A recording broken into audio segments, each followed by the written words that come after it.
In the late autumn of 1942, the war had reached a turning point. In just months, the fortunes of Japan have crashed to disaster from a seemingly never-ending catalog of victories.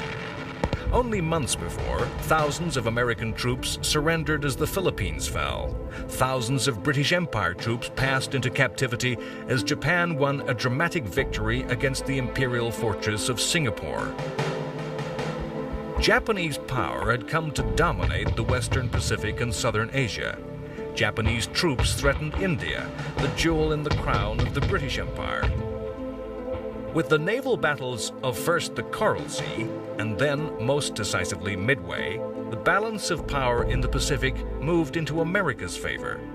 Now Japan would be forced to react against American attacks. Months after beginning the war with victory after victory, Japan is now on the defensive.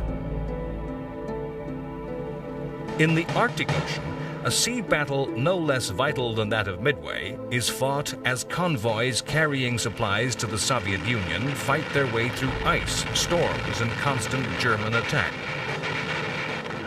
Everywhere the fortune of war is turning. After the last-ditch defense of Moscow, Russian counterattacks through the snows of winter have stemmed the tide of German conquest in the east. Hitler has ordered a great offensive. Once more, vast advances are made, and thousands of prisoners are taken. The objective of the Germans is southern Russia, its oil fields and industrial resources. The decisive strategic point is the city of Stalingrad. In the skies of Germany, the first mass bomber raids are begun by the RAF. In one night, 1,000 RAF planes attacked Cologne. In the Mediterranean and North Africa, the Africa Corps stand poised to sweep into Egypt and into the Middle East. The British Empire forces await attack in the desert at El Alamein. They are the last line of defense.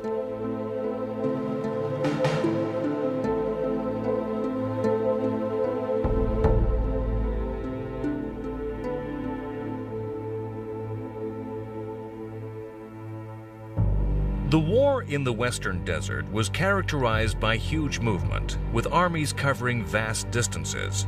Successful offensives often grinding to a halt through armies outrunning their supply lines. Early in June, the Africa Corps had thrust deep into Egypt, rolling back the 8th Army once more. The British were now close to defeat. They had prepared defensive positions at a place called El Alamein. Terrain meant that El Alamein was the gateway to Egypt. Defeat here would mean that Rommel could break out to attack Suez and threaten Arabia.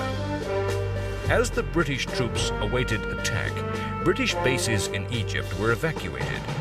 On July 1st, the Africa Corps prepared to smash down the door. They were 100 kilometers from Cairo.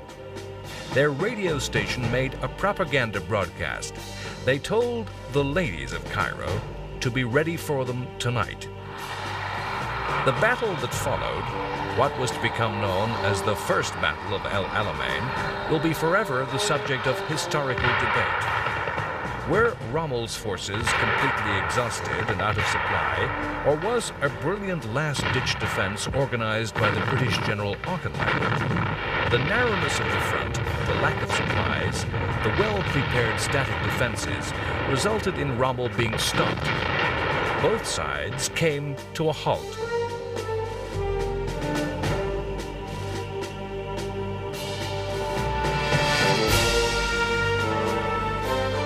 Churchill saw the campaign in the desert of crucial importance. He believed a defeat for the Axis in the desert would lead to an invasion of Italy and enable a strike at what he called the soft underbelly of the Axis. Churchill constantly gave advice to whichever general commander was in the desert. A succession of officers had failed to meet his expectations. Churchill, thinking Auchinleck not aggressive enough, sacked yet another commander. He appointed a new commander for the 8th Army, William Gott. Gott took his appointment up on the 6th of August. On August 7th, Gott was killed in a plane crash. there was a hurried search for a replacement, which brought forward a legend of the war. Lieutenant General Bernard Montgomery, a fanatical perfectionist who had studied warfare extensively, was to become the most successful and famous British general of the war. Unlike Rommel, who was an improviser, a quick thinker, Montgomery was called the master of the set piece. He was determined to gain victory at the least cost in life and believed in painstaking planning and preparation, assembling an overwhelming force before any operation, leaving nothing to chance. Montgomery's technical genius was matched by an ability to communicate and inspire the ordinary soldier, instilling incredible self-belief and confidence in those he commanded. Those who served under him came to have complete and utter faith in his leadership. Montgomery's failing was conceit. Other generals, soldiers of Allied armies came to find him unbearable to work with. Montgomery had an immediate effect, galvanizing the 8th Army, restoring morale straight away. Warned by good intelligence of Rommel's plans to attack and break through once more, Montgomery made careful preparations for which he was famed, coordinating the attacks by the RAF's Western Desert Air Force, and beat off the attack.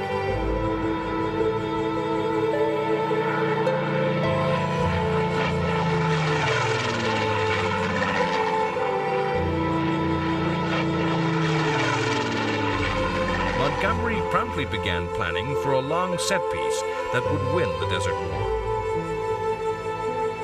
One of Montgomery's greatest obstacles was his opponent Erwin Rommel. Not just the German general's technical ability, but the legend of the man. In the Western Desert, Rommel had won such stunning victories by unconventional and unpredictable actions. Many British officers thought Rommel unbeatable. The Africa Corps was a small force, a tiny fraction of that deployed against the Soviet Union. Had Rommel's genius been given a small part of the strength allotted to Russia, he would have undoubtedly driven the British from Egypt and possibly have won the war for Germany. As it was, Rommel once more stood at a halt, his advance restricted by a shortage of material for war. A war of extreme mobility had suddenly become fixed, with trenches and extensive minefields on both sides. It was a situation for the set-piece planned battle, at which Montgomery excelled. On September 23, 1942, Rommel fell ill and returned to Germany. He was absent for 1 month. All through October, Montgomery built up the 8th Army's strength, planning the Second Battle of El Alamein. A large force of artillery was assembled with huge stocks of ammunition. Every spare tank was put into place. The individual units were trained and trained again into specialist roles. To hide the complex British preparations, diversions and deceptions were made to mislead the Germans. The defenders were taken totally by surprise when the British Empire troops attacked on the night of October 23rd. Rommel was summoned from sick leave to the battle. The battle opened with intense and prolonged artillery barrage. Teams of engineers cleared the dense German minefields. Montgomery appreciated the value of air power and organized closely coordinated air support. The battle lasted 12 days, as Montgomery's plan was methodically enacted. German counterattacks were met with heavy air and artillery bombardment. The German counterattack, as Montgomery planned, drew German forces away from where the next British attack was planned.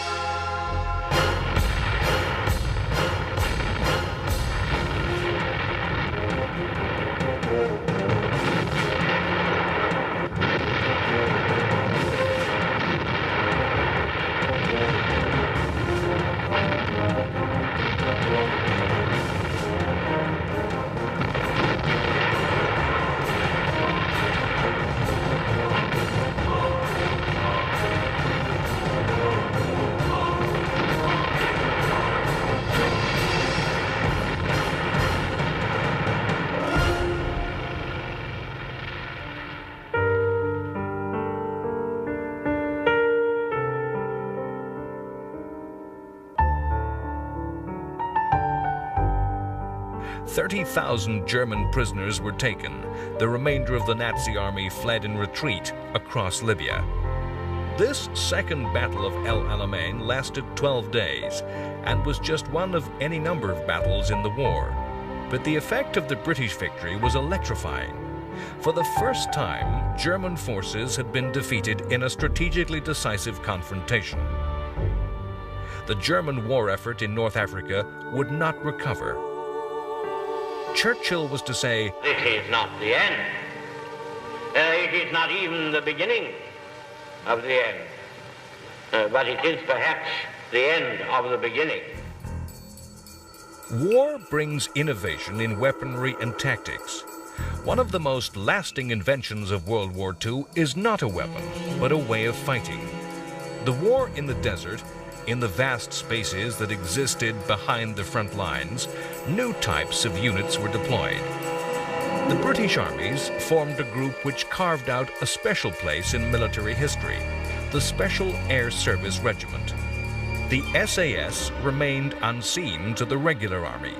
It has its origins amongst odd, strange, irregular units, the Special Boat Section of Britain's Royal Marines, sections of the Greek Sacred Regiment, a group of fanatically loyal Greek officers, and Free French paratroopers. These embryonic special forces operated in small units deep behind German lines, gathering intelligence, attacking German airfields. The special forces then, as now, were outsiders, full of men who did not fit into the normal military mold.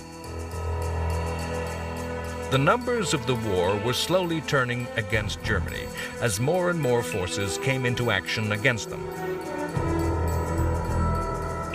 On November 8th, in Operation Torch, a combined American and British force made amphibious landings in North Africa, in Morocco, and Algeria. These territories were then French colonies and held by the troops of the collaborationist Vichy regime. The invasion was the first of a series of actions that would, in the end, result in the invasion of France in 1944. The campaign was thought the best way to introduce the inexperienced American army against the Third Reich. 65,000 Americans landed.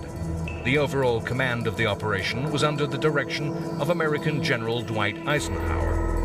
Amongst the American officers were many men who would later rise to prominence, including Mark Clark and George S. Patton. The campaign involved detailed coordination of the armed forces of different nations and close integration of Army, Navy, and Air Force.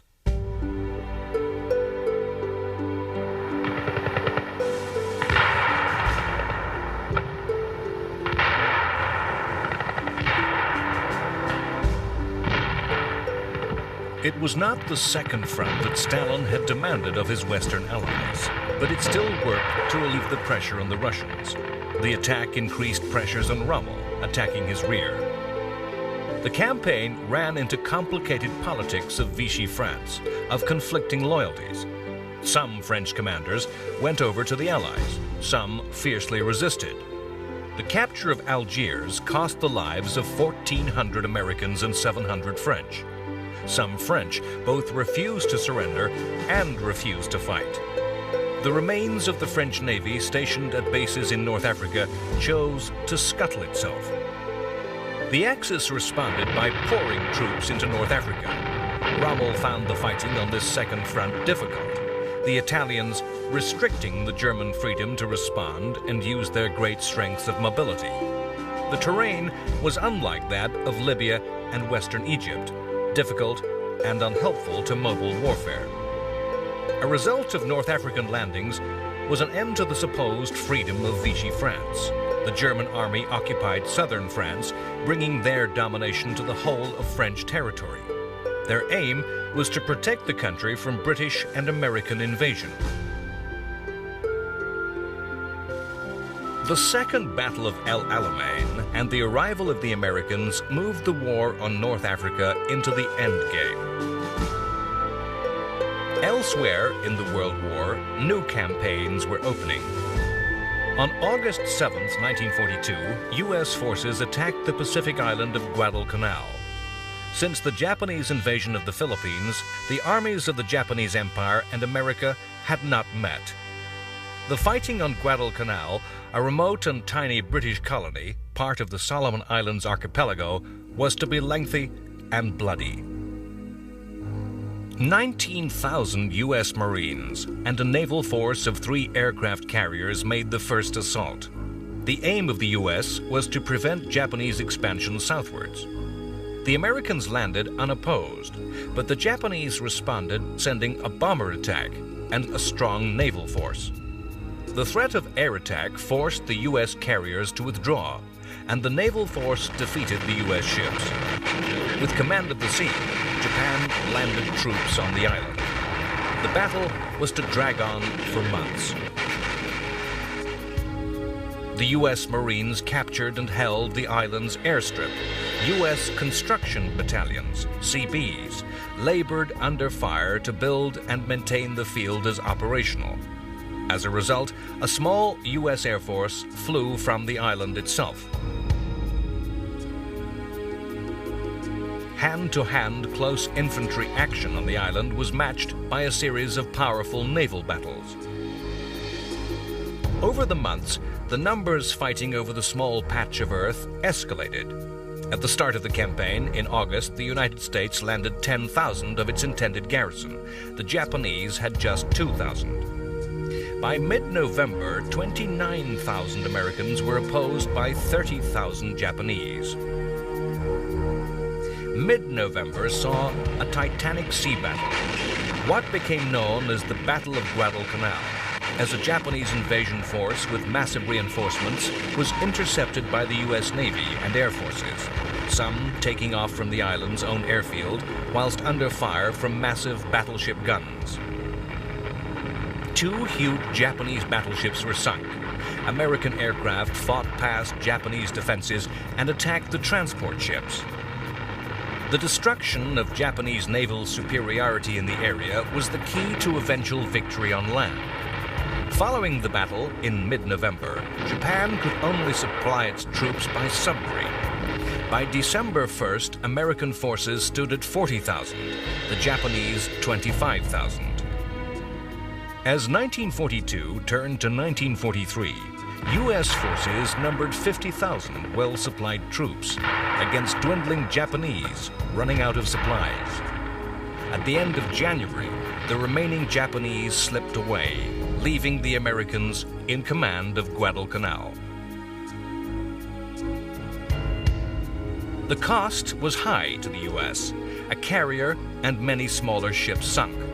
Many other warships severely damaged, and nearly 2,000 died for a small patch of territory. But Guadalcanal was a battle on land to match that of Midway at sea, a defeat from which Japan never fully recovered. The initiative in the war passed to the United States. Ever after, Japan could only react, defending against U.S. attacks.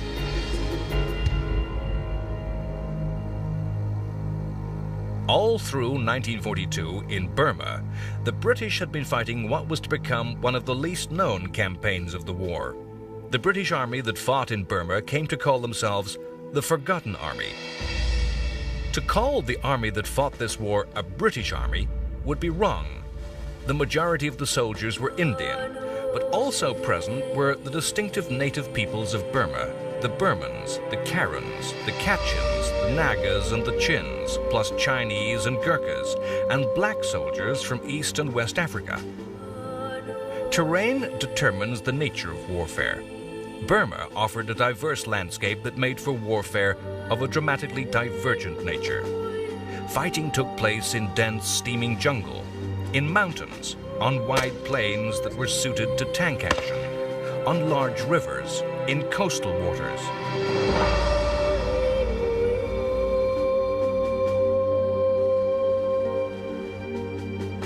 Burma was used as a shop window for the Japanese concept of anti-colonialism. Eventually, they would declare the country liberated and independent. Following their invasion, the Japanese had swept northward through Burma. Through 1942, the British forces made the longest fighting retreat in British military history. As 1942 turned to 1943, yet another tide of war had reached its furthest point. The Japanese invasion had been halted at the border to India, and the British were once more planning another attack. In August, war returned to mainland Western Europe as a combined force of Canadian, British, American, and Free French mounted a raid upon the French Channel port of Dieppe. The aim of the attack was to seize the town and systematically destroy its defenses, coastal artillery, a radar station, and the German divisional headquarters. The motive for the attack was mostly political. It was to show Stalin that his Western allies were doing something in the West that would force Hitler to withdraw troops from the Eastern Front. The raid was, in part, an experiment to test the defenses of Germany in the West, a preparation for an eventual invasion of liberation. Dieppe was a disaster. Of 6,100 men who started the attack, 4,100 did not return. The bulk of the force were Canadian soldiers. Nearly 1,000 Canadians were killed and 1,500 taken prisoner. Before leaving to take up command in North Africa, General Montgomery had demanded the Dieppe raid be cancelled. He insisted it was poorly planned and doomed to fail. Responsibility passed to Louis Mountbatten, a highly ambitious naval officer, lacking in experience, who had risen quickly, owing not a little to his membership of the British royal family. The raid was reactivated. Churchill was eager to take offensive action and dismissed the objections of the professional soldiers who were pessimistic. Mountbatten's ambition made him keen to make his mark. Fearful of interference by skeptics, Mountbatten shrouded his plans for the raid in excessive secrecy. Officers who should have known, heads of intelligence for all three services, were excluded from the plans. The failure of the raid was due to poor planning and wild over-optimism. The Canadians were eager to taste action for the first time and were not fully trained. There was poor reconnaissance and intelligence. Plans were based on pre-war holiday photos. No one knew exactly what German units awaited them. The RAF could not be persuaded to release heavy bombers from attacks over Germany. The Navy would not risk battleships to provide heavy guns to shell the coast. Admiralty intelligence, on the very day of the raid, warned that German naval forces operating off the coast would mean that surprise, essential to success, would be impossible. The lack of surprise, the absence of heavy support, meant that the raiding troops rarely left the landing beaches and were slaughtered by the Germans. 1 destroyer and 33 landing craft were destroyed. The RAF had supplied fighter cover, but lost 106 planes to 48 from the Luftwaffe. The raid is held up as a textbook example of how not to mount such operations. The story of Dieppe displays the classic ingredients of poor planning, poor intelligence, of over-optimism, and political interference that contribute to military disaster. The soldiers who died or passed into captivity did not make their sacrifices in vain. 2 years later, the Allied armies would return to the northern coast of France and display lessons learned on the beaches of Dieppe to liberate France from occupation.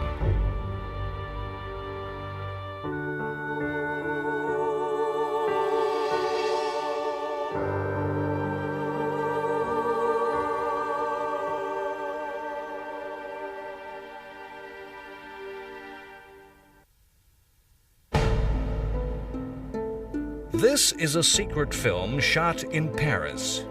A camera is hidden in the basket of a bicycle as it weaves through the streets of the German-occupied capital. The territory under occupation by invaders reached its greatest extent in 1942. Vast areas of both Europe, Asia, and the Pacific were under the control of foreign armies.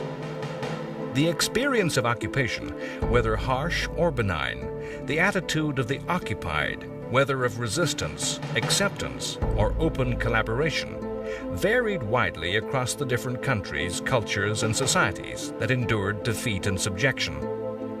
The experience of occupation always asks difficult questions of the present, often creating history that survivors wish to forget. It's too easy for people who've never lived under occupation, never had to answer such questions of the past, to condemn those who acquiesce to their conquerors. French resistance took many forms, differing in degree and type. Resistance could be simple, non-cooperation with the Germans. Resistance could be the sabotage of war work in the factories. Escaped prisoners of war, downed airmen avoiding capture, could be aided. Resistance could involve the production of underground media, publishing the truth about the war. Of course, most dangerous was what is most easily imagined to be resistance, guerrilla warfare, the attacks upon communications and military facilities, and direct assaults upon the occupiers with ambushes and assassinations. But there were many who were willing to collaborate, many for whom life went on as usual. Prominent among the armed French resistance was the Maquis. The Maquis were usually young Frenchmen who took to France's forests and mountains. The ranks of the Maquis were greatly swelled when Germany, with the collaboration of the Vichy government, introduced the conscription and deportation of labor to work in the German war industry. History gives us a blurred picture. A good number of Maquis simply wished to avoid capture. Others, armed and trained by the British and Americans, were to become formidable enemies of the Germans. In some countries that endured occupation, the war split those societies down existing fracture lines, forcing apart old wounds. Yugoslavia had been swiftly conquered in 1941, its army collapsing before German invasion. The Axis dismembered Yugoslavia. Some areas were annexed by Germany, some areas were occupied by the Italians, some by Hungary, some by Bulgaria, and some by Albania. A so-called independent state of Croatia was established. It was a state organized on Nazi lines, and a rump of Serbian territory endured the full force of occupation by the German army. Within these statelets, the many minorities of this corner of Europe took sides. Croatian forces, the paramilitary Ustaz, sided with the Nazis. Resistance forces were divided between Yugoslav nationalists, the remnants of the army called Chetniks, and communist partisans. The Albanians sided with the invaders. Sometimes Chetnik fought alongside communist partisan against occupier. Sometimes Chetnik and partisan fought each other. Sometimes Chetnik fought alongside the Nazis. Sometimes partisan fought partisan. Sometimes Chetnik fought Chetnik. Overlaid were endless small groupings and loyalties where resistance fighters merged with bandits. There were no clear battle lines. The relationships and alliances shifted from village to village. During the occupation, 1.2 million Yugoslavs died, most at the hands of other Yugoslavs. The vast spaces of Russia created a different type of resistance. Political activists, Communist Party members, were ordered to stay behind, and together with stragglers from the Red Army, organized a guerrilla campaign against the Germans, attacking lines of communication, assassinating Russians that they thought were collaborating. Partisan bands were typically based in the forests and wildernesses of Russia. The partisans were political as much as military. Stalin wished to show the civilian population that communism could not be eliminated. Stalin aimed to make the Soviet people fear him more than Hitler. Partisans received little support from the civilians, who in many places allied with the Germans to eliminate resistance activity. In some occupied territories, the resistance forces and the population were one and the same. In occupied Crete, the German forces fought a continuous and violent war, a population with a long history of fierce resistance to invasion. British officers, often classical scholars, were able to melt into the population and organize the fighting.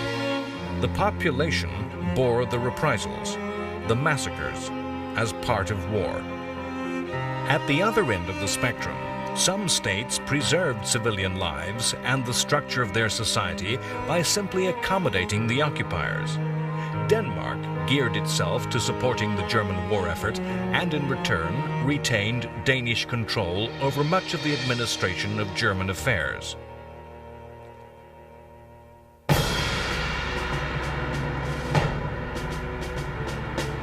The amphibious operation by the U.S. Marines in the Pacific is one of the iconic images of the Second World War. The taking of islands, rolling back Japanese conquests step by step, island by island, beach by beach, was the major feature of U.S. strategy. The aim to establish bases close enough to the Japanese home islands that would enable both a strategic bomber offensive and an eventual invasion.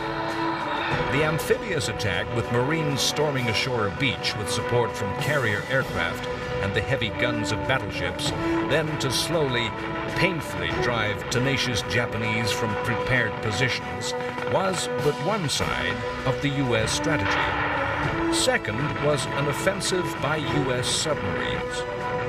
Japan had to transport huge numbers of troops, vast quantities of arms, ammunition, aircraft, food, and all the materials of war needed to capture and hold the Pacific Island territories. The USA declared unrestricted submarine warfare against Japan, and until the end of the war mounted an ever tighter grip that amounted, in the end, to a total blockade. The Japanese Navy stressed decisive action and thought convoy escort degrading, even dishonorable. American submarines were technically the best, their radar far ahead of that used by Japan, and the captains highly aggressive. The eventual result was the American submarine force was to do what Germany's U-boats failed to do. In 1942, war had reached a turning point in North Africa at El Alamein and in the Pacific at Midway. In Russia, the decisive battle of the European War, one of the crucial events in the timeline of the 20th century, was coming to pass at Stalingrad. Stalingrad was a Russian city that stood at the edge of Asia. Hitler had expected that his renewed offensive would sweep into southern Russia and the Ukraine. It was an offensive to take hold of Russia's great natural wealth: wheat fields, mines, factories, and oil fields. He intended to seize these lands and then to build what he called a Great East Wall. The invasion had already captured half of the Soviet Union's grain, 2/3 of its coal, iron, and aluminum. Nearly half of the USSR's population was under occupation. To capture the oil of the communists could be the final blow that would render Bolshevism impotent. The Germans believed that victory at Stalingrad would complete the destruction of the Soviet forces, causing all to collapse. The task given to the German armies was not one soldiers relished. Armies used to maneuvering in open country, to wars of vast advances, were asked to capture a large city in their lines. Their task was to shoot any Russian deserting. Many thousands of Russians were ruthlessly killed by their own side in this way.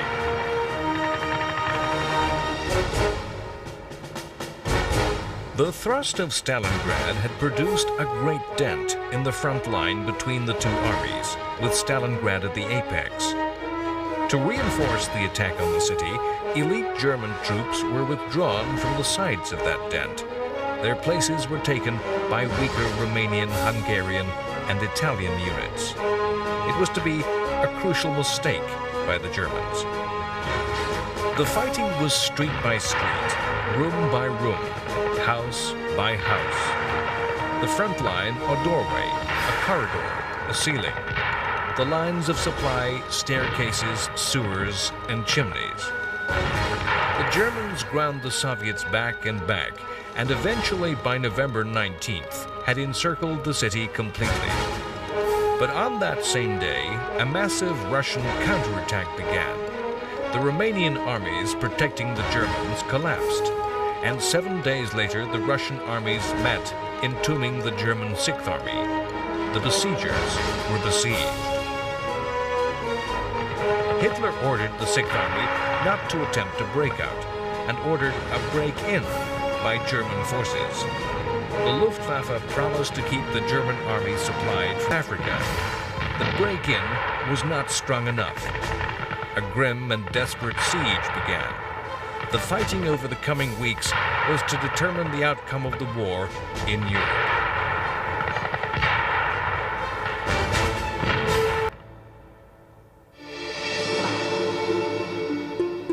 The siege of Stalingrad in the south was mirrored by the attack on Leningrad in the north. The siege of Leningrad was not so much a siege aimed to capture the city, but a blockade deliberately designed to destroy the city and its population. Lagoda. Supplies came by this route, on boat in summer, across the ice in winter. The German Navy operated motor torpedo boats, and the Italian Navy midget submarines in attempts to cut this slender lifeline. By November 1941, the population was starving, eating glue, linseed oil, dead pets. There were even rumors of cannibalism. It's thought that nearly 1 million died in the winter of 1941 to 1942, of hunger, of disease, of cold.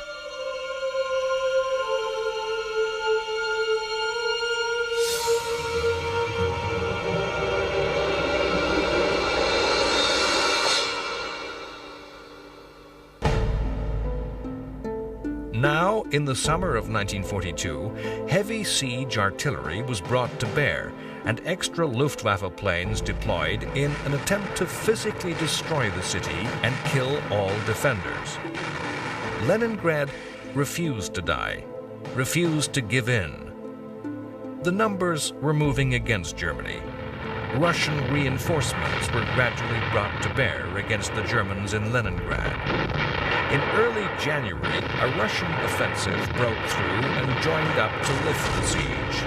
The cracks were showing everywhere in Nazi power.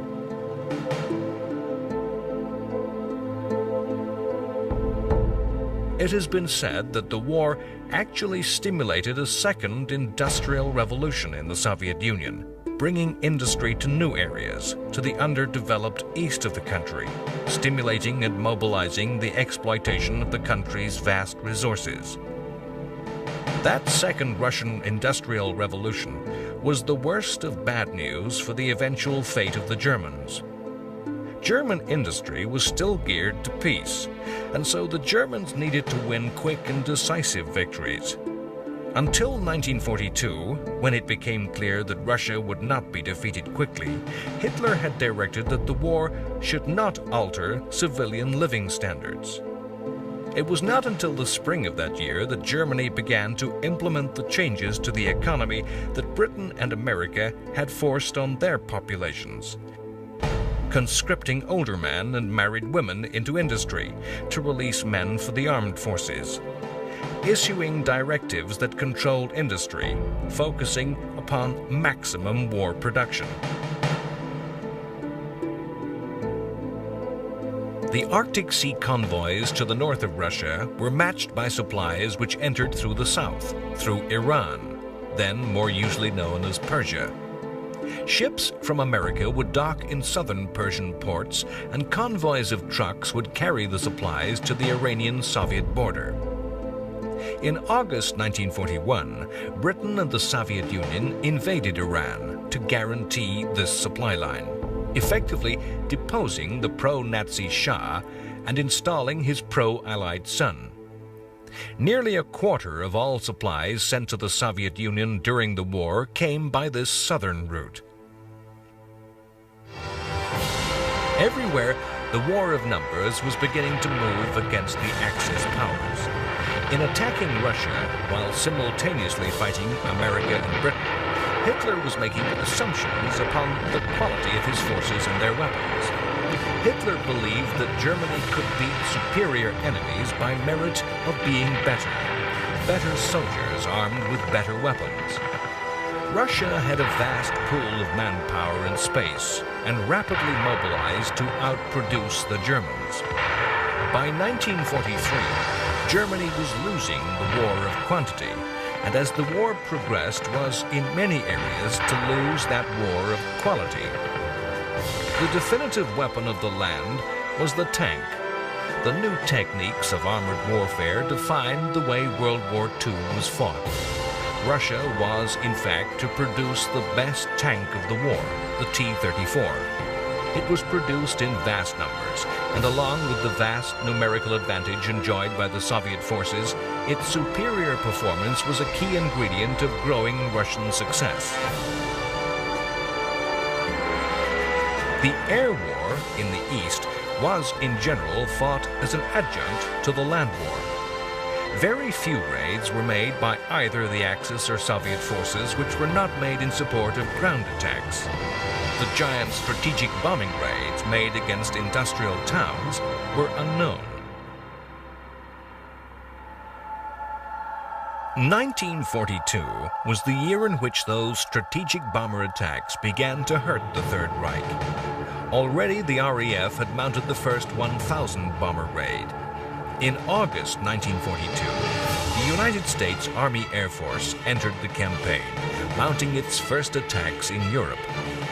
The Battle of Britain and the Blitz had convinced the RAF that daylight raids were simply too costly to mount, and had formed the belief that nighttime raids were the only way to make attacks that would not result in heavy losses to the attackers.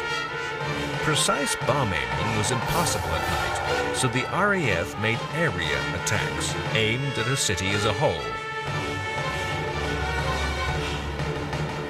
The United States Air Force believed a different philosophy and equipped their B-17 flying fortresses with specialist bomb aiming equipment that enabled the bomb aimer to actually take control of the aircraft in the final approach to the target, aiming the whole plane.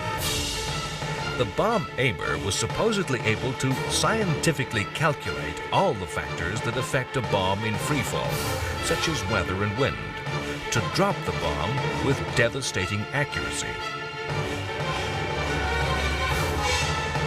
The B-17 was known as the Flying Fortress for its formidable armament. It was a bomber that sprouted defensive machine guns at every angle. It was fast and designed to fight its way through to its target. The first U.S. raids were against targets in occupied countries where mass indiscriminate tactics of the RAF's area bombing would prove unacceptable, killing too many civilians. These first raids over France were accompanied by fighters, being in range of the smaller aircraft, and enjoyed some success. When, in January 1943, the United States Air Force began unaccompanied raids against targets in Germany, the result was heavy losses from German fighter aircraft. At the turn of 1942 to 1943, some could now foresee the inevitable defeat of the Axis. As the year changed, the definitive turning point of the war was building to a dramatic climax at Stalingrad.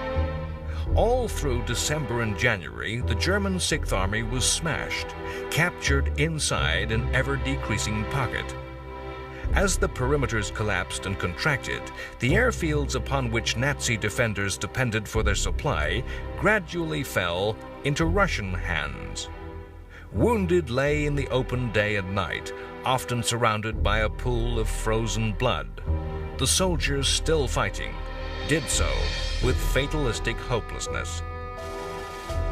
Hitler promoted Sixth Army Commander General Paulus to Field Marshal. No German field marshal had ever surrendered. On January 31st, Paulus did surrender. The balance of strength now shifted dramatically in favor of the Russians. 120,000 Germans had been killed, 90,000 taken prisoner. 3,500 armored vehicles captured, 12,000 guns taken, 5,000 transport aircraft lost, over 1,000 fighters and bombers destroyed or captured. Neither Germany's Air Force or Germany's army would ever recover from the losses of Stalingrad. Stalingrad's impact on the numbers of war was great, but it is the impact of the victory upon the morale and will of the German armed forces that was truly catastrophic. Nazi soldiers, many of them so young as to have been children when Hitler seized power, had come to believe that Russians were Untermenschen, subhuman. Now the Aryan master race had been humiliated. The common soldiers outfought. The generals outthought.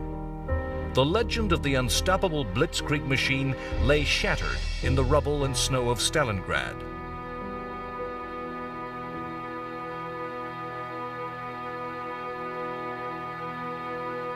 As the horror of Stalingrad was played out, Churchill and Roosevelt met at Casablanca. They met to decide the future of the war. The leaders resolved on a war aim that would have been understood in the streets, cellars, and rubble of Stalingrad. There were to be no deals. The aim was unconditional surrender of the Axis. Next time, on World War II, The Complete History.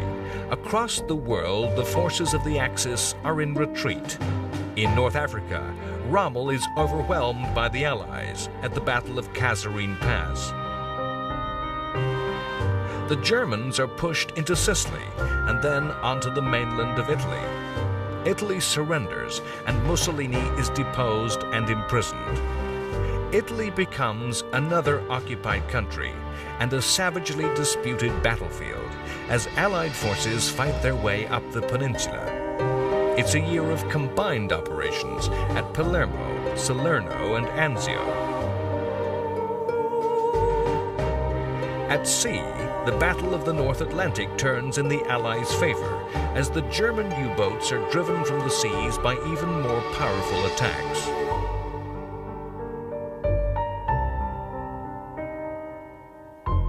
In Russia, in pursuit of a decisive victory, the Germans initiate what remains as the greatest tank conflict in history, as thousands of armored vehicles wage battle at Kursk.